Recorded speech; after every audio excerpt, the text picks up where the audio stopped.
माझ्या हातात तेव्हा तो अनेक वर्षांपूर्वीचा कागद होता, ज्यावर लिहिलेला पत्ता मी वारंवार डोळे उघडून मिटून पाहत होतो. समोरच्या रस्त्याचे जुळवून पाहत होतो, कारण मला खरंच विश्वास बसत नव्हता की हा पत्ता अगदी इथचा आहे. माझा आश्चर्याचा ठिया तोडलाच तेव्हा मी त्या कागदावरचा घर नंबर समोर उभा होतो. ते काही साधं घर नव्हतं, अगदी एखाद्या महालाप्रमाणे मोठं घर असल्यासारखं वाटत होतं. मला वाटायला लागले की खरंच अनेक वर्षांपूर्वी ती आजी माझ्याशी थट्टा करत नव्हती, कारण ती स्त्री दिसायला ती खूप गरीब दिसत होती. त्याच्याकडे एक रुपयाही नव्हता. भीतीने मी गार्डला माझं नाव सांगितलं. मला वाटलं की माझ्या अवस्था पाहून तो मला इथून बाहेर फेकून टाकेल. मला तर खरा धक्का बसला तेव्हाच बसला, जेव्हा माझं नाव ऐकून तो गार्ड मला सलाम करू लागला आणि आदराने मला त्या महालाच्या सर्वात सुंदर खोलीत घेऊन गेला. खरं तर ही गोष्ट अनेक वर्षांपूर्वीची आहे. माझं नाव सौरभ आहे आणि मी या रोशनीने भरलेल्या चमकत्या शहरातला एक छोटासा रहिवासी आहे, जिथे लाखो लोक रोजगार शोधायला बाहेर पडतात आणि संध्याकाळी थकून घरी परततात. माझं आयुष्य हे सगळं लोक माझ्यासारखेच होते, जे मोठमोठ्या अरबपतींच्या आयुष्याला सुखद बनवण्यासाठी आपलं आपलं खून पसीना घालवत होते. पण दरी महिन्याच्या शेवटी काही पाश खिशात राहत नव्हतं आणि डोळे भरून येत होते. मी एका खाजगी कार्यालयात क्लर्क म्हणून काम करत होतो. पगार इतका थोडकासा होता की महिन्याचा खर्च भागवणं म्हणजे उंटाच्या तोंडात जिरे टाकण्यासारखं होतं. तरी मी देवाला आभार मानायचो की किमान माझ्याकडे नोकरी तरी होती, बेरोजगार तरी नव्हतो. आज जी गोष्ट मी तुम्हाला सांगणार आहे ती माझ्या आयुष्यातील एक खास वळण होती, ज्याने माझी समज आणि माझं नशीब दोन्ही पलटून टाकलं. पण त्यावेळी मला काहीच कल्पना नव्हती की एका छोट्या सुंदर कामामुळे, नेक कामामुळे माझ्या आयुष्याचं पानच पलटून जाईल. तो जूनचा हॉट काळ होता आणि हिवाळ्याची दुपार होती, जेव्हा सूर्य आकाशाच्या मधोमध धरतीला गरम गरम करत होता आणि आकाशात अग्नीच उडत होता. एवढी उष्णता होती की पक्षी आपले घरटे सोडून कुठे लपले होते काही कळत नव्हतं. मी ऑफिसमधून सुट्टी मिळाल्यानंतर घरी जाण्यासाठी बस थांब्यावर उभा होतो, जिथे लोकांची खूप गर्दी होती. प्रत्येक जण घामाने भिजलेला, चेहऱ्यावर थकवा आणि चिंता पाहायला मिळत होती. प्रत्येकाच्या चेहऱ्यावर चिंता स्पष्ट दिसत होती. आमच्या शहरात बस मिळणं म्हणजे एखाद्या संकटापेक्षा कमी नव्हतं. तासनतास थांबून बस आली आणि तीही अशी की जिथे पाय ठेवायला जागा नव्हती. पण वच्ची माणसाला परिस्थिती असा भाग पाडते सगळं काही सहन करायची. मीही त्या बसबरीने मध्ये उभा होतो. माझ्या खिशात फारसे पैसे नव्हते, फक्त काही नाणी आणि काही चुरगळलेल्या नोटा, ज्या महिन्याच्या शेवटच्या काळातल्या होत्या. मला अजूनही आठवतं, त्या दिवशी माझ्या फार तहान लागली होती, पण मी थंड पाण्याची बाटली घेण्याऐवजी ते पैसे बसच्या भाड्यासाठी जपले. कारण जर मी त्या पैशातून पाणी प्यायलं असतो तर कदाचित मला घरी चालत जावं लागलं असतं, आणि एवढा उन्हात चालणं म्हणजे स्वतःला हळूहळू नष्ट करण्यासारखं होतं. असंच असताना एक जुनी आणि मोडकळीस बस धूर काढत बस स्टॉपवर थांबली. बसची अवस्था पाहून असंच वाटत होतं की ते अर्थात शेवटचे श्वास घेते. बस थांबताच लोकांची गर्दी तिथे इतकी झाली की असं वाटत होतं जणू काही मोफत काही वाटलं जाते. मी पण धक्के खाऊन बसमध्ये शिरलो. बसच्या आतलं वातावरण बाहेरच्या उन्हापेक्षा अजून भयंकर होतं. सगळीकडे वाईट वास पसरलेला होता. बसच्या प्रत्येक सीटवर 3-3 लोक बसलेले होते आणि उभं राहणाऱ्यांची संख्या तर खूप जास्त होती. बसण्यापेक्षाही जास्त लोक होते. जोरदार अडचणीत मी मागच्या दरवाजाजवळ उभा राहिलो. काही वेळातच बस निघाली. माझ्या आजूबाजूचे लोक त्यांच्या समस्या म्हणून बोलत होते. बसचा कंडक्टर एक निम्मा आणि जोरात ओरडणारा माणूस होता. तो सतत लोकांवर ओरडत होता. प्रवास सुरू असताना पुढच्या थांब्यावर बस थांबली आणि काही लोक चढले. त्यापैकी एक वृद्ध स्त्री होती, सुलभा, जिने पाहताच माझ्या मनात काहीतरी त्रास झाला. ती खूप कमकुवत दिसत होती. तिची कंबर वाकलेली होती आणि चेहऱ्यावर असंख्य दुःखाच्या रेषा होत्या. ती एक जुनी साडी घालून आली होती, ज्यावर अनेक लोक हसतील असं ती साडी होती. त्या खूप त्रास करून बसमध्ये चढत होत्या. कंडक्टरने पाहिलं, पण त्याने तोंड वाकवलं आणि ओरडला, "अरे आजी, लवकर चढा, आमच्याकडे संपूर्ण दिवस नाहीये." वृद्ध स्त्री हायपर व्हेंटिलेशनमध्ये गर्दीत आली, पण त्यांना कुणी जागा दिली नाही. त्या घसरत घसरत वाचत आतमध्ये आल्या. मला खूप अस्वस्थ वाटलं. मी लगेच उभा राहिलो आणि त्यांना आधार दिला, पकडायला मदत केली आणि त्यांच्या थकलेल्या डोळ्यांनी माझ्याकडे पाहिलं. त्यात कृतज्ञता आणि खोल दुःख दोन्ही दिसत होतं. बस पुन्हा चालू झाली आणि त्या आजींना ड्रॅगन कन्सर्न सहन करावा लागत होता. अचानक कंडक्टर गर्दीत येऊन जोरात ओरडला, "अहो आजी, तिकीट दाखवा, लवकर काढा." सुलभा आजींनी थरथरत्या हाताने साडीचा पदर तपासायला सुरुवात केली, पण तिथे काहीच नव्हतं. बसमध्ये अचानक सगळं शांत झालं.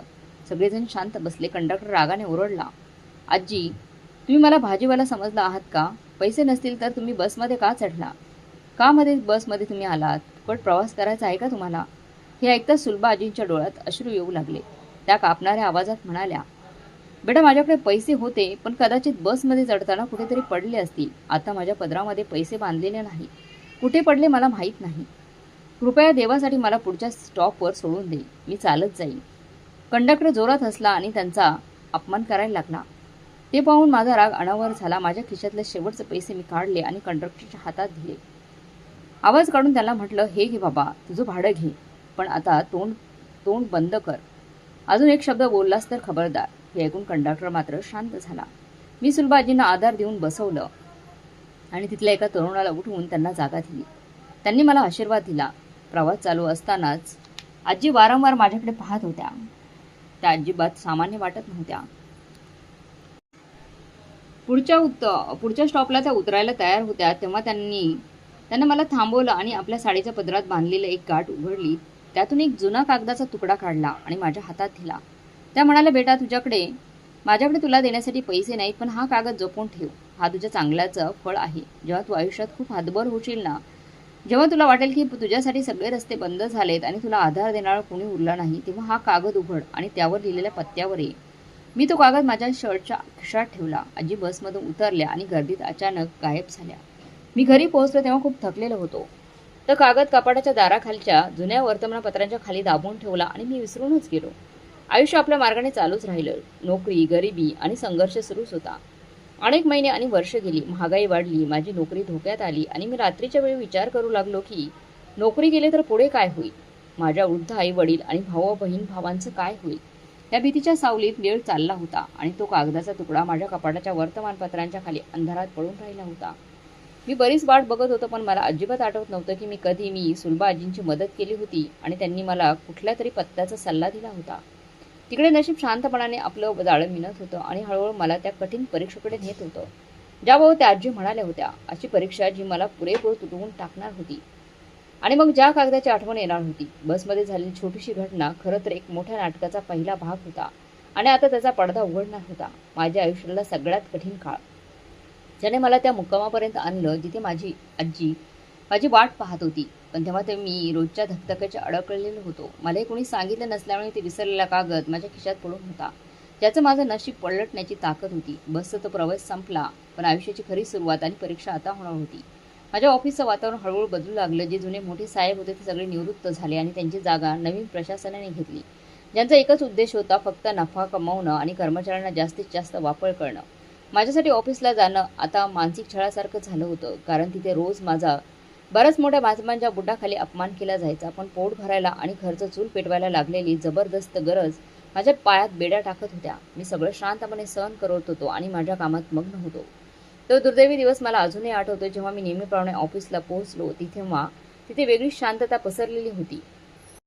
माझ्या सहकाऱ्यांच्या चेहऱ्यावर रंग उडालेले दिसत होता आणि सगळे एकमेकांशी कानावर कुजबुज करत होते. मी माझ्या खुर्चीवर बसलो होतो की मला मोठ्या साहेबांनी मला ऑफिसमध्ये बोलवलं. माझं हृदय जोरदारात धडधडू लागलं, कारण आधी कधीच असं घडलं नव्हतं. थोडी खूप घाईघाईने साहेबांच्या खोलीत शिरलो. खोलीत शिरल्यानंतर त्यांनी माझ्याकडे बघितलं नाही, फक्त एक पांढरा लिफाफा माझ्या पुढे सरकवला आणि थंड आवाजात म्हणाले, समीर, कंपनीने नुकतंच तोटा सहन करावा लागत आहे, त्यामुळे आता नवीन कर्मचारी घेणं शक्य नाही, म्हणून तुझं काम इथेच संपलं आहे. हे सांगून त्यांनी नोटीस दिली आणि 1 महिन्याचा पगारही दिला. म्हणाले, उद्यापासून कामाला यायचं नाही. हे ऐकून माझ्या पायाखालची जमीन सरकत गेली, कारण माझी नोकरी गेली होती. कानात जणू गरम तेल ओतलं असं वाटलं होतं. मी काहीतरी सांगायचं म्हटलं, ओठ हलवले, मग त्यांच्यासमोर हात जोडले. साहेब, माझे वृद्ध आईवडील आहेत, घराचा खूप खर्च आहे, मी आता नोकरीच्या शोधात आहे. पण साहेबांचं मन दगडासारखं झालं होतं. त्यांनी मला बाहेर जाण्यास सांगितलं. मी डगमगत्या पावलांनी खोलीच्या बाहेर आलो. असं वाटत होतं जसं ह्या ऑफिसचं छत माझ्यावर कोसळत आहे. मी ते 12 वर्ष दिली होती, माझी सगळी रुद्र पाणी दिलं होतं, पण आज मला अगदी टिश्यू पेपरसारखं वापरून फेकून दिलं होतं. मी माझं सामान घेऊन ऑफिसमधून बाहेर पडलो. जेव्हा मी ऑफिसमधून बाहेर पडलो तेव्हा दुपारी खूप ऊन होतं आणि मला माझ्या आत खोल अंधार जाणवत होता. मी रस्त्याच्या कडेला फुटपाथवर बसलो आणि तासनतास काही पाहत बसलो. लोक येत होते, जात होते. माझ्या मनात घरी जाण्याची जिद्दच नव्हती. मी विचार करत होतो की माझ्या वडिलांनी आणि आजारी आईला मी काय सांगेन. ते दोघंही माझ्यावर अनेकदा आधार ठेवतात आणि त्या मुलाला आता नोकरीच राहिली नाही. मी त्यांना खोटं काहीतरी सांगायचं ठरवलं. बरेच दिवस मी सकाळी तयार होऊन घर उठून बाहेर पडत असे. दिवसभर कधी एखाद्या पार्कमध्ये बसत असे, कधी रस्त्यावर भटकत असे, मग संध्याकाळी घरात परतायचं, असं की आईवडिलांना त्रास होऊ नये. पण खोटं लपवणं शक्य नाही आणि घरची परिस्थिती मिळवून ठेवणं शक्य नाही. महिना संपला पण पगार आला नाही. ते उपवासमार आमच्या दारावर थाप बसली. पैसे पण आधीच संपले होते. मी नोकरीच्या शोधात खूप पळालो होतो. लहान लहान ऑफिसमध्ये झालो. फॅक्टरीचा दरवाजा वाजवला पण सगळीकडे निराशाच मिळाली. कुठे म्हणायचे की वय जास्त झालंय, तर कुठे लस मागितली तर ते गेली जी माझ्याकडे नव्हती. हळूहळू घरचं सामान विकायला लागलं. आधी माझं घड्याळ, मग आईचं सोनं, बाळ्या आणि मग घरातील भांडी विकण्याची वेळ आली. गरिबी आणि भूक माणसाला कुठल्या थराकडे नेते हे मी त्याच दिवशी शिकलो. जे मित्र माझ्या चांगल्या काळात माझ्यासोबत खात पित होते ते आता मला पाहून दरस्ता बदलत होते. त्यांना वाटायचं कदाचित मी त्यांच्याकडून उधार मागेन, पैसे मागेन. नातेवाईक तोंड फिरवत होते. कर्जदार दरवाजावर येऊन गोंधळ करत होते आणि मी घरात तोंड लपून बसत असे. माझ्या आईवडिलांची औषधं संपली होती. ती खोकत खोकत रात्रभर जागत असायचे. आईच्या डोळ्यातील असहाय्यतेने मला आतून मारायला सुरुवात केली होती. मी स्वतःला अपराधी वाटू लागलो होतो की मी एक तर असबल मुलगा आहे जो आपल्या आईवडिलांना 2 वेळेची भाकरीही देऊ शकत नाही. मग एके रात्री वेळ अशी आली की घरात पिठाचा एकतरी कणही उरला नव्हता आणि आम्ही सगळे जाऊन 2 दिवस उपाशी होतो. विजेचं कनेक्शन कापलं गेलं होतं आणि घरात घोर अंधार पसरला होता. उष्णता, डास आणि भूक यांनी मिळून आमचं आयुष्य नरक बनवलं होतं. मी अंगणात बसून आकाशाकडे बघत होता आणि माझ्या डोळ्यातून अश्रू वाहत होते. मनातल्या मनात देवाला तक्रार केली, हे देवा, ही काय परीक्षा आहे? मी कधी कोणाचं वाईटच केलं नाही, मग माझे सगळं का घडत आहे? मला हळूहळू नैराश्य मनात येऊ लागलं आणि वाटू लागलं की मी हे सगळं जग सोडून कायमची डोळे मिटावे. मी मनात ठरवलं की अपमानापेक्षा बरं की मी कायमचं झोपून जावं, ज्यामुळे रोजचं आयुष्याचा तंपाशा संपून जाईल. या निराशेच्या मनस्थितीत मी माझ्या खोलीत गेलो आणि अंधारात कपाट उघडायला लागलो. मनात विचार येत होता की कदाचित तिथे काही जुनी वस्तू सापडेल ज्याची विक्री करून सकाळी न्याहारीची सोय तरी होईल. म्हणून मी कपाटातलं सामान उलटपालट करू लागलो. तेव्हा अचानक माझा हात वर्तमानपत्राच्या खालील रिकाम्या जागेवर लागला. नक्की का? कदाचित माझ्या रागात तो वृत्तपत्र उचलताना त्यातून एक लहानशी बुडबुडलेली कागदाचा तुकडा पडला खाली. मी फार निराशाने तो कागद उचलला. मेणबत्त्याच्या मध्यम प्रकाशात पाहिलं. तो कागद खूप जुना दिसत होता, पिवळसर करून टाकलेला. तो उघडला तसं माझं लक्ष तिथे लिहिलेल्या पत्त्यावर गेलं. लगेच माझ्या डोक्यात काहीतरी ठप्प झालं. त्या बसच्या प्रवासाची आठवण आली. तो उन्हाळ्याचा उंच असणारी ती दुपार, तो वाईट असणारा कंडक्टर वेणू आणि मी मदत करणारी ती सुलभा. तिने सांगितलेली गोष्ट, तू खूप जबरदस्त होणार आहेस. ती जे म्हणतेस तसंच जरी वाटत असलं तर तुझे सर्व रस्ते बंद केले जातील असं नाही. आधार उरला नाही तेव्हाच हा कागद उघडला. मी कडून हसून मनाशी विचार केला, एक गरीब म्हातारी बाई मला काय मदत करणार? मी तर स्वतःचं बसचं भाडं उचलायला पण मोहताज आहे.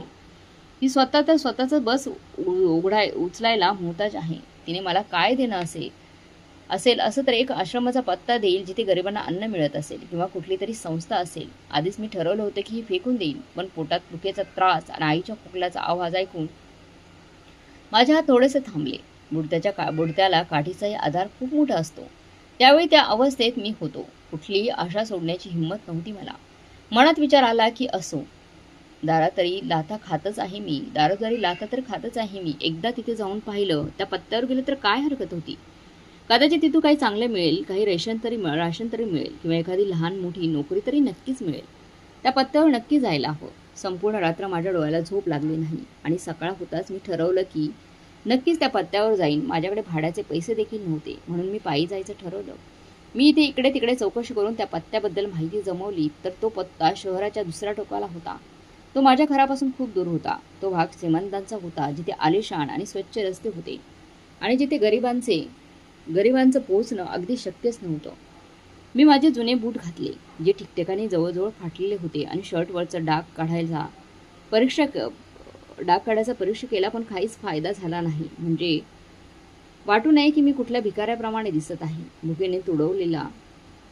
भुकेलेला तरी मी घरातून निघालो. रस्ता मोठा आणि कठीण होता. सूर्याने आपला प्रवास अक्षरशः सुरू केला होता, त्यामुळे उन्हाची कडक झळ वाढत चालली होती. मी रस्त्याच्या कडेने चालत होतो. मोठ्या गाड्या माझ्याकडेने जात होत्या, ज्यात बसलेले लोक एसीचा थंडावा घेऊन बसलेले होते, आणि मी मात्र घाम गाळत माझ्या नशिबाला सुसंवाद करत होतो. अनेक तासाच्या प्रवासानंतर, पायी चालल्यानंतर माझे पाय अक्षरशः फुटले होते आणि घसा काट्याप्रमाणे घळू लागला होता. पण मी थांबलो नाही, कारण माझ्याकडे थांबण्याचा काहीच पर्यायच उरला नव्हता. माझ्या डोळ्यासमोर फक्त माझ्या आई वडिलांचे भुकेलेले चेहरे दिसत होते. ते खोकलेल्याचा आवाज येत होता. मी मला थोडं अंतर अजून चालायला म्हणत होते. दुपारची वेळ होती. मी शहराच्या त्या भागात शिरलो जिथे सगळंच वेगळं वाटायचं. तिथे एकही आवाज नव्हता, धुळही नव्हती आणि लोकही वेगळ्या प्रकारचे दिसत होते. मोठमोठे बंगले होते त्या ठिकाणी, ज्यांच्या सुंदर गेटवर गणवेशातील गार्ड उभे होते. रस्ते अगदी शांत होते, रस्त्यावरती दोन्ही बाजूनी हिरवीगार झाडं डोलत होती.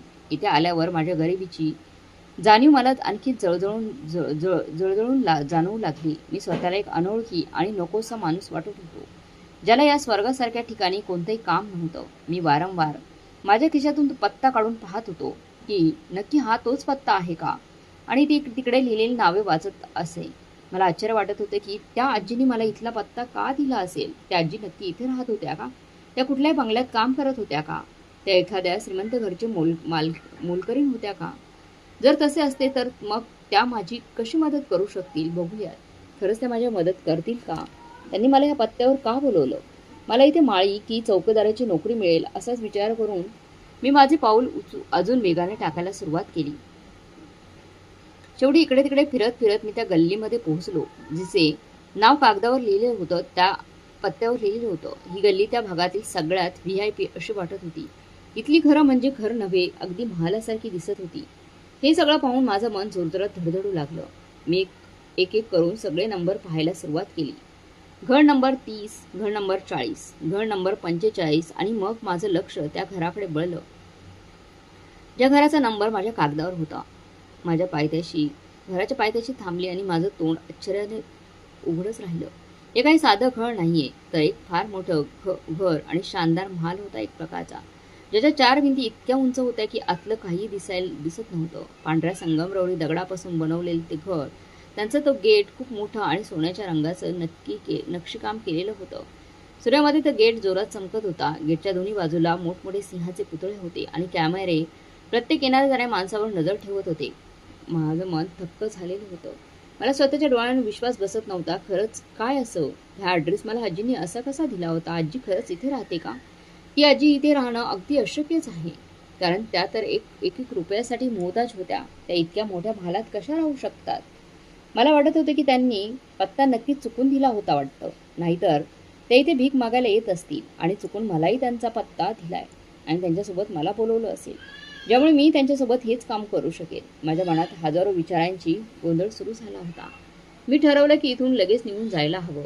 इथे तर गेटच्या जवळ उभं राहू द्यायचं नाही. गार्डने जर मला पाहिलं तर मला धक्के बाळवून नक्कीच बाहेर काढेल.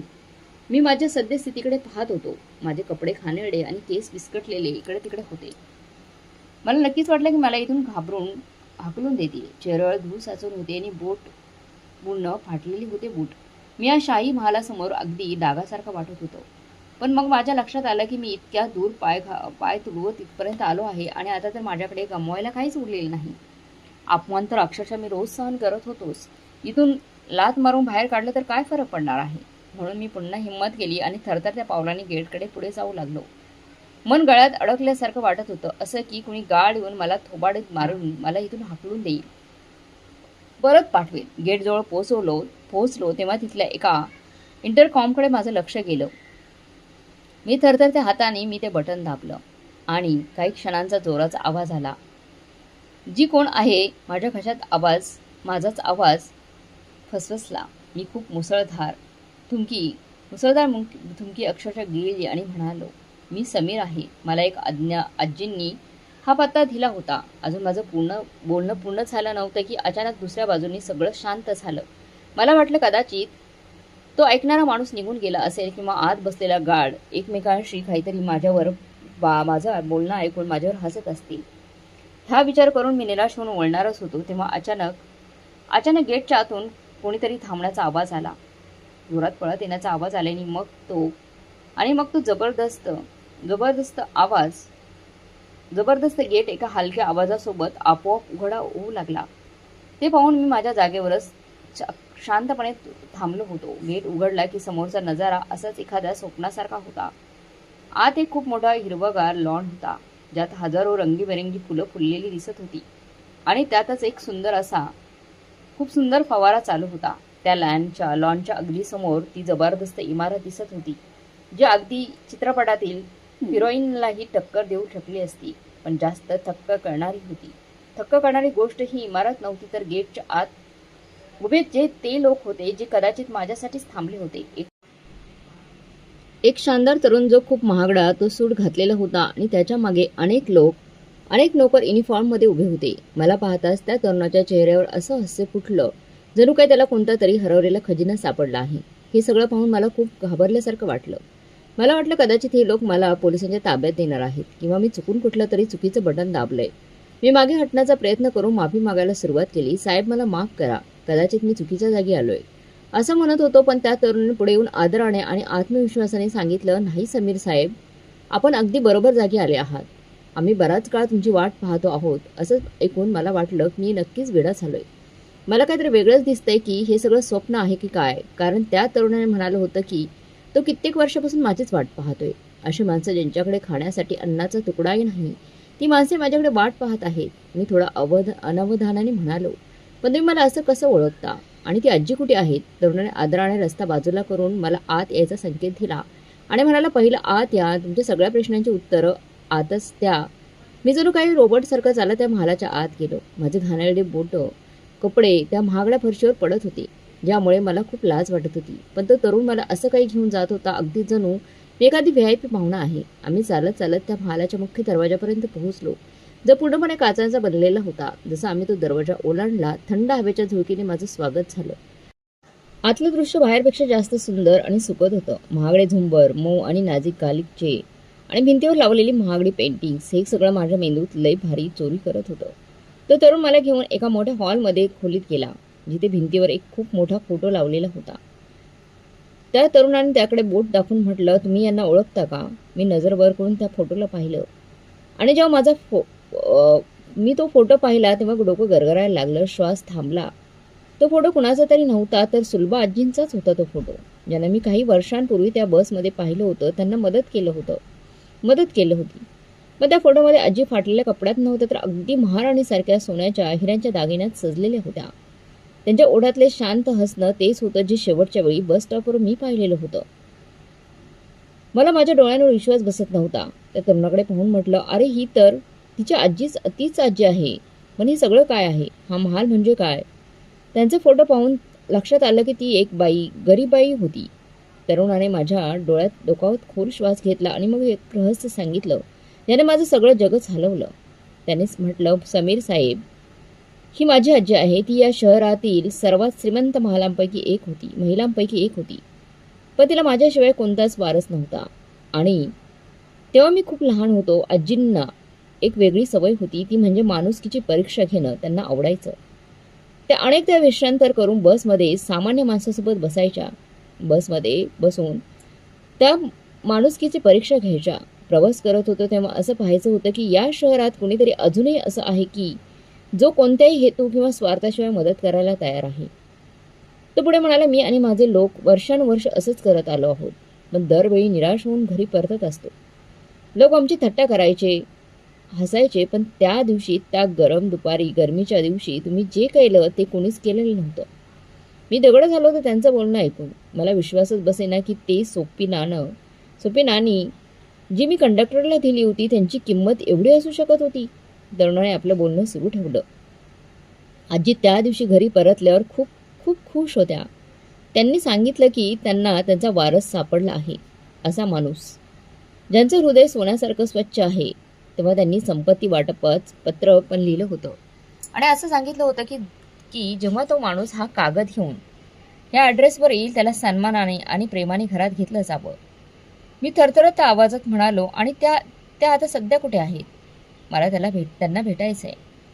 हे ऐकून तरुणाच्या डोळ्यात अश्रू भरून आले. तो खाली पाहू लागला आणि म्हणाला, मला खूप वाईट वाटतं, कारण त्या आता या जगात नाही आहेत, त्या गेल्या आहेत. त्या लिहिल्यानंतर काही महिन्यातच ती आमच्यापासून दूर गेली, पण तोपर्यंत ती जिवंत होती. रोज तुमची वाट पाहायची. ती म्हणायची, एक दिवस तो मुलगा नक्की येईल, जेव्हा संपूर्ण जग त्याला बाजूला करेल, आणि तेव्हा तो माझ्याकडे येईल. आणि आज तिचं म्हणणं खरं ठरलंय. हे ऐकून माझ्या मनात काहीतरी फुटल्यासारखं झालंय. ती बाई ज्यांनी माझ्यासाठी एवढा मोठा रोड मोकळा केला होता, ती आता जगात नाहीये.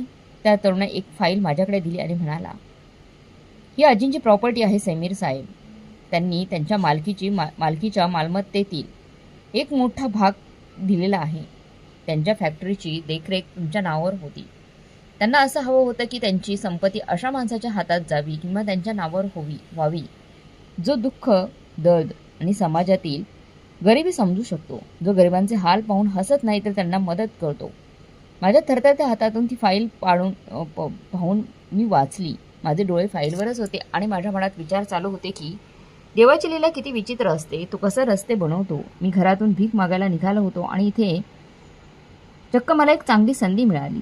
ती सुलभा आजी, ज्यांच्यावर तेव्हाचे लोकांची थट्टा केली जात होती, पण त्या खरंच एक देवदूत होत्या, ज्या माझं नशीब बदलायला आई संधी ठरल्या. ती आली होती. मी तिथेच गुडघ्यावर बसलो आणि रडू लागलो. हे अश्रू आनंदाचेही होते आणि पश्चातापाचेही होते. वाटलं की मी त्या कागदाला इतक्या वर्षापर्यंत रद्दी समजून का ठेवलं. पण कदाचित देवाची इच्छा होती की आधी खाल्लं पाहिजे, भुकेले राहायचं, तहानले राहायचं, जेणेकरून जेव्हा हे सगळं मिळेल तेव्हा त्यांची किंमत कळेल. तो महाल, ती संपत्ती, तो सन्मान सगळा माझ्या पायाखाल होता. पण माझी नजर भिंतीवर लावलेल्या त्या फोटोवरच थांबली होती, जिथे आजी हसत होती, जणू काही म्हणत होती, बघ बाळा, मी म्हटलं होतं ना, जेव्हा तू मजबूर होशील तेव्हा हा कागद तुझ्या कामाला येईल. मी तिथे बसून खूप रडत होतो. आजीची आठवण काढत होतो आणि तो तरुण जवळ उभा राहून मला आधार देत होता. माझे अश्रू थांबायचे नावच घेत नव्हते, कारण हे फक्त आनंद अश्रू नव्हते तर नशिबातील दुःखाचं ओझं होतं. ते घळाघळ वाहत होते. ते मी आणि माझ्या कुटुंबाने तोंड दिलं होतं. ज्या तरुणाचं नाव अथर्व होतं त्याने मला पाणी पाजलं आणि धीर दिला. त्याने सांगितलं की आजींच्या मृत्यूपत्रामध्ये लिहिलं होतं की त्यांच्या मालमत्तेचा 40% भाग चांगल्या कामासाठी राखीव ठेवावा आणि त्यांचा या हिस्सा काळजी घेणं आणि मालकी हक्क त्याचा आहे. माणसाला त्याला चिठ्ठी आणणाऱ्याला नक्कीच काहीतरी द्यायला हवं. कारण आजी म्हणायची की जो माणूस स्वतःच्या खिशात पैसे नसतानाही अज्ञात लोकांना मदत करू शकतो, तो कधीच संपत्तीवर गैरवापर करणार नाही, गर्वही करणार नाही. अथर्वने मला सांगितलं की आजींनी माझ्यासाठी वेगळं घर आणि थोडी चांगली रक्कम ठेवली आहे, ज्यामुळे मी माझ्या जीवनाच्या गरजा सहज भागवू शकेन आणि प्रामाणिकपणाने त्यांचे हे काम पुढे नेत राहीन. हे सगळं ऐकत मला असं वाटलं की जसं मी कुठल्या तरी जादूच्या राज्यात आलो आहे, जिथे डोळे उघडताच एखादा भिकारी राजा बनतो. त्याचप्रमाणे माझ्या बाबतीत झालं होतं. अथर्वने तसंच त्यावेळी त्याच्या अकाउंटंटला बोलवलं आणि मला लगेच माझ्या गरजेप्रमाणे मोठी रक्कम दिली आणि म्हणाले, समीर साहेब, ही तुमची अमानत आहे. तुम्ही ठेवा आणि घरी चला. तुमचे आई वडील तुमची आतुरतेने वाट पाहत असतील. मी थरथरत्या हाताने ती रक्कम धरली, जी कदाचित गेल्या 10 वर्षांच्या माझ्या पगारापेक्षाही जास्त होती. मला माझ्या आईवडिलांची आठवण येऊ लागली, जे घरी भुकेलेले, तहानलेले, माझ्या येण्याची वाट पाहत घरी बसलेले होते. मी अथर्वांकडून परवानगी मागितली तर त्याने त्याची वैयक्तिक गाडी आणि ड्रायव्हर माझ्यासोबत घरी पाठवला, ज्यामुळे ते मला आदराने घरी सोडून येतील. जेव्हा मी त्या आलिशान महालातून बाहेर पडलो तेव्हा माझी चाल आता तशी नव्हती जशी आत येताना होती. जसं घाबरलेलं होती तशी आत्ता नव्हती. आता माझ्या खांद्यावर निराशेचं ओझं नव्हतं, तर एक खूप मोठी जबाबदारी आणि ऋणानुबंधाचं ओझं होतं. मी गाडीत बसलो. त्या गाडीची मऊ सीट मला काट्यासारखी टोचत होती, कारण मला आठवत होतं की माझ्या घरी माझे आई वडील, माझी बायको कोणत्या स्थितीत माझी वाट पाहत असतील. गाडी शहरांच्या रस्त्यावर धावत होती आणि मी खिडकीतून बाहेर त्या लोकांना पाहत होतो, जे उन्हात चालत होते. सकाळपर्यंत मीही त्यातला एक होतो आणि आता देवाने मला त्यांच्यापासून वेगळं केलं होतं. हे सगळं त्याच एका चांगुलपणाचं फळ होतं. फक्त छोटंसं चांगलपणाचं फळ होतं, जे मी कोणताही लोभ न करता केलं होतं. गाडी जेव्हा माझ्या गल्लीतील मोडकळीस आलेल्या रस्त्यावर शिरली तेव्हा सगळ्यांच्याच नजरा त्या चमकदार मोठ्या गाडीवर थांबल्या. कारण आपल्या गल्लीत अशी गाडी येणं म्हणजे एखाद्या चमत्कारापेक्षा कमी नव्हतं. गाडी माझ्या घराच्या दारावरच्या पाशी थांबली आणि मग गल्लीतील लोक आश्चर्याने पाहायला लागले की नक्की कोण आलंय. बघायला लागले. बघायचे आत गाडीतून कोण उतरते. जेव्हा ड्रायव्हरने दरवाजा उघडला आणि मी दरवाजातून बाहेर आलो तेव्हा सगळेच मला पाहून थक्क झाले. मी ड्रायव्हरचे आभार मानले आणि त्याला घरी परत पाठवलं. मी पटकन घरात शिरलो. घरात गरिबाची सावट आणि अंधार पसरलेला होता. नेहमीप्रमाणेच माझे वडील चारपाईवर पडलेले होते आणि माझी आई जवळ बसून हाताने पंखा फिरवत होती, त्यांना हवा घालत होती. मला पाहून आईने छोट्याशा आवाजात विचारलं, बेटा, काही प्रबंध झालाय का? मी धावत त्यांच्या जवळ गेलो आणि पायाशी बसलो. माझ्या खिशातून नोटांची बंडल काढून त्यांच्यासमोर ठेवली आणि रडत म्हणालो, आई, देवाने आपलं ऐकून घेतलंय. देवाने आपले दिवस बदललेले आहेत. माझे आई वडील आश्चर्य आणि थोड्या भीतीने त्या नोटांकडे पाहत होते. आई घाबरून म्हणाली, बेटा, एवढे पैसे कुठून आणले? तुझा काही गैरकाम तर केलं नाही ना? कुठून एवढे पैसे आणले? कोणाचा एवढा अधिकार तर घेतलेला नाहीस ना? मी त्यांचे हात धरले, हातात घेतले आणि त्यांना पूर्ण गोष्ट सांगितली की नक्की काय घडलं होतं, की बसचा प्रवास कसा झाला होता आणि ती वृद्ध आई माझ्या या अवघड काळात कशी आधार ठरली, कशी मदत केली तिने. हे ऐकून माझे आईवडील हात जोडून देवाचे आभार मानू लागले. घरात खूप दिवसांनी चूल पेटली होती. आज चूल पेटली. मी लगेच बाजारात जाऊन राशन, औषधं आणि फळं घेऊन आलो. घरातील सगळं सामान घेऊन आलो.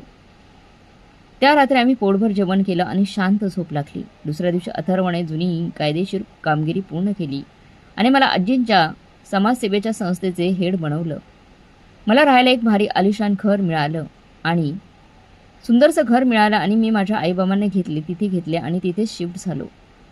पण मी एक गोष्ट निश्चित केली, माझी किंमत कधीच मी विसरणार नाही. सुरुवातीला सगळ्यांचीच नावे लिहिली, जे माझ्या कठीण वेळी माझ्याबरोबर होते. मला साथ दिली होती ज्यांच्याही बरोबर होते, पण कुणीतरी मला फसवलंही होतं. मी त्यांना मदत केली, ते नातलग असो किंवा नसोत. जे लोक माझं नुकसान करायला उद्युक्त होते त्यांच्यासुद्धा. कारण आमची आजी नेहमी सांगायची, चुकीकडे वळायला नको, चांगलपणा दाखवूनच बदला घ्यावा. ते तरमुसर माणुसकी असते.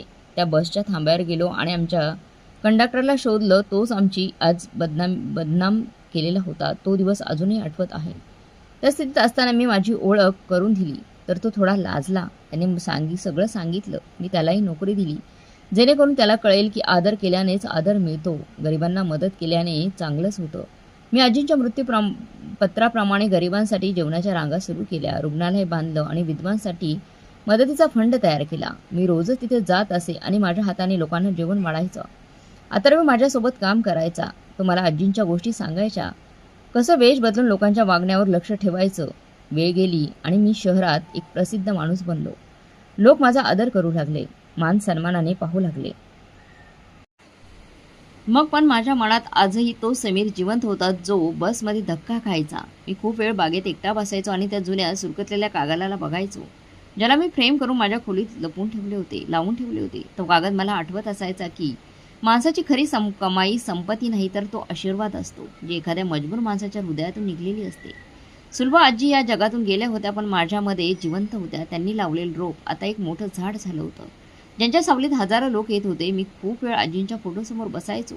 मी त्यांना म्हणायचो की मी तुमचं आयुष्याचं अमानत खरंच नीट सांभाळली आणि नेहमी प्रयत्न करतो की कोणताही गरजू व्यक्ती माझ्या दारातून रिकामा हाताने जाऊ नये.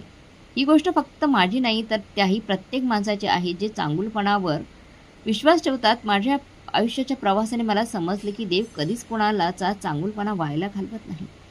मग तो चांगुलपणा मोहरीच्या काना इतकाच का असो. जेव्हा आपण कोणासाठी गोष्टी सोप्या करतो, तेव्हा नशीब आपल्यासाठी काही अशी वाट उघडतो ज्याची आपण कधी स्वप्नातही कल्पना केली नसते. जसं बसचं तिकीट, ज्याची किंमत काही रुपयेच होती, पण त्यामुळे मला सगळं काही मिळालं. ज्याला करोडो रुपयांना पण खरेदी करता येत नाही, ती मनशांती आणि सन्मान. आजही जेव्हा मी एखाद्या वृद्ध आणि लाचार व्यक्तीला पाहतो, तेव्हा मला आजीची आठवण येते. मग मी लगेच त्यांची मदत करायला धावतो, कारण असं वाटतं की कदाचित तोही कोणता तरी देवदूत असू शकतो किंवा माझ्या कर्मांना सुधारण्याचा मार्ग दाखवणारा असू शकतो. माझं आयुष्य बदललंय, पण मी असं ठरवलंय की मी स्वतःला बदलणार नाही. कारण मी ज्या दिवशी बदललो आणि अहंकाराने भरून गेलो, त्या दिवशी माझं खरं ओळखपत्ता हरवलं जाईल आणि मी पुन्हा मूळ जमिनीत मिसळून जाईल, जिथून मी उठून आलो होतो. आज मी माझ्या घरात बसून बाहेर पाहतोय तर तळपती दुपार आठवते, ते मोडकळीस आलेली बस आठवते आणि मी हसतो की माणूस मोठमोठ्या योजना करत असतो, पण मित्रांनो, खरं तर योजना देव करत असतो. जो कोणाला हवं त्यांना मान देतो आणि जो कोणाला नको असतो त्याला अपमानही देतो. पण इतकी असते की माणसाचं मन शुद्ध असावं आणि त्याचा हेतू खराच असावा. सुलभा आजीने मला फक्त संपत्ती दिली नाही तर माणूस मनाचा धडाही दिला होता, जो मी माझ्या पुढच्या पिढ्यांनाही शिकवू इच्छितो आणि तोच माझा खराखुरा वारसा आहे. तर मग मित्रमैत्रिणींनो, तुम्हाला ह्या आजीची कथा कशी वाटली कमेंट बॉक्समध्ये नक्की कळवा आणि माणुसकीची घेतलेली परीक्षाही कशी वाटली कमेंट करून नक्की कळवा. व्हिडिओ लाईक करा आणि शक्य तितकं शेअर करा. जर तुम्ही या चॅनलवर नवीन आला असाल तर सबस्क्राईब करा. ही कथा फक्त शिक्षणासाठी आणि मनोरंजनासाठी बनवलेली आहे. पूर्णपणे कल्पना धार्मिक आहे. यातल्या पात्रांनाही, घटना, ठिकाणांनाही प्रत्यक्ष जीवनाशी काहीही संबंध नाही. मित्रांनो, भेटूया पुढच्या कथेत. तोपर्यंत धन्यवाद.